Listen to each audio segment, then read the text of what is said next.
Hi, this video is about phase changes and something called calorimetry. I'm following the order of topics in Young and Freedman's University Physics.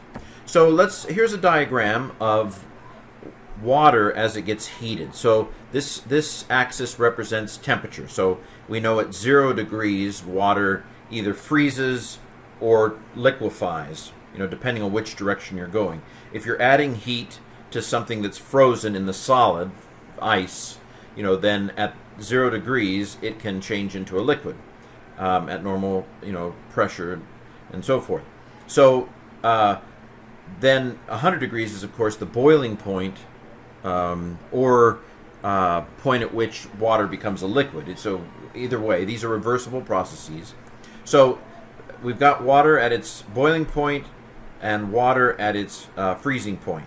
Okay, so let's say this is negative 25. Let's say we start off at negative 25 degrees. We have some ice. And so as time goes on, we are adding heat. We add heat, we add heat, we add heat. Notice that the slope of it as it approaches its melting point is different from the slope at which it approaches its boiling point. These don't have to be exactly the same. But anyway, so it's not just bad drawing. But so we're adding heat, we're adding heat, we're adding heat, and we hit 0. So we hit 0 degrees. This is where a phase change is going to take place. Now, the phase change doesn't happen all at once.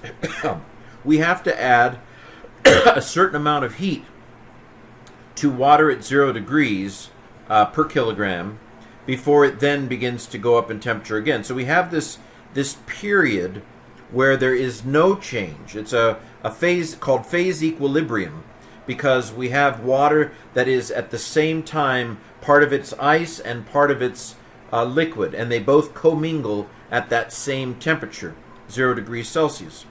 And so we have to put in a certain amount of energy per kilogram before it can then become liquid. And as we do that, it begins to liquefy. The amount in the chart in this section, 334 times 10 to the third joules per kilogram. I don't know why they put it in that form. You might say 3.34 times 10 to the fifth joules per kilogram, but you have to put in that many joules for a kilogram to liquefy.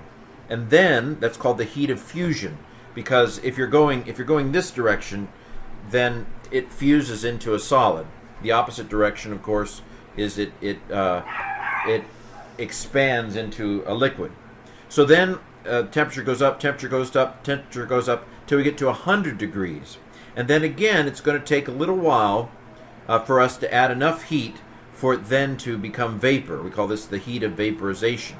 It's going to take 2,256 times 10 to the third joules per kilogram, or we might say 2.256 times 10 to the sixth, if you wanted to. But we're not going to be able to. So there's going to be this phase equilibrium where we have water in both liquid and gas form, and then it's going to continue. So this hopefully gives you a little overview of how it happens.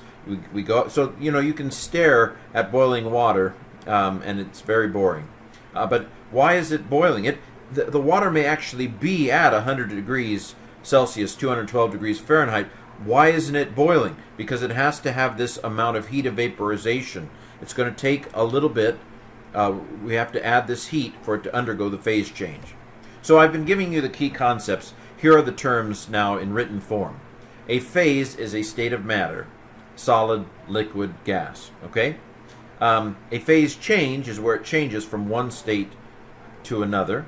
Heat of fusion is the amount of heat that you have to put in to get it from a solid to liquid, or the amount of heat that you have to take out to get it from liquid to solid.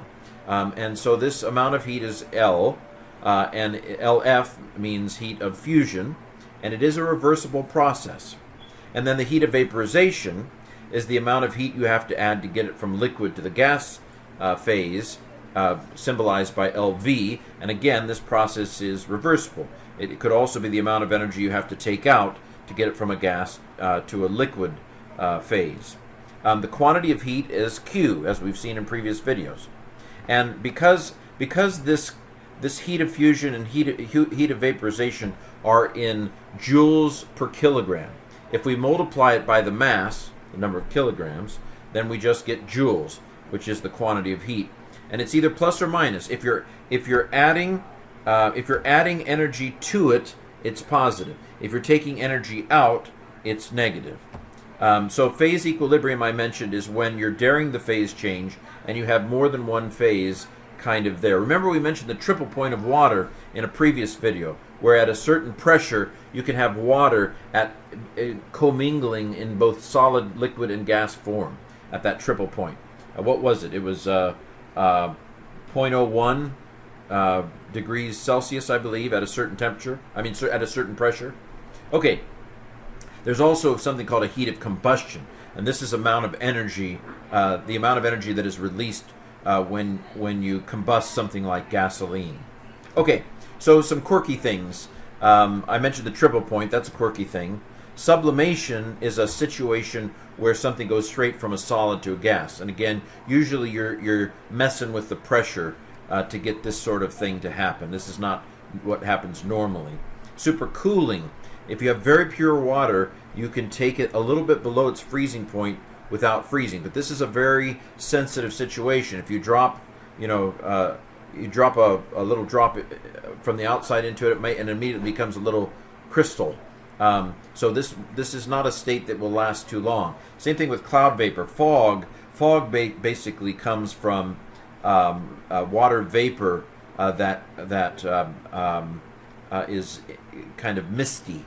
It's going straight to a kind of solid in the air, if I remember correctly. Okay, not solid, going into a liquid in the air. So then we have superheating, which is another one, when you can, again, under certain circumstances, take a liquid above its boiling point without it boiling. Remember, heat added to a body is positive, heat removed from a body is negative. Keep that in mind. Endothermic, adding heat to the body. Exothermic, heat leaving the body. And I think that's pretty much it for this section on calorimetry and phase changes.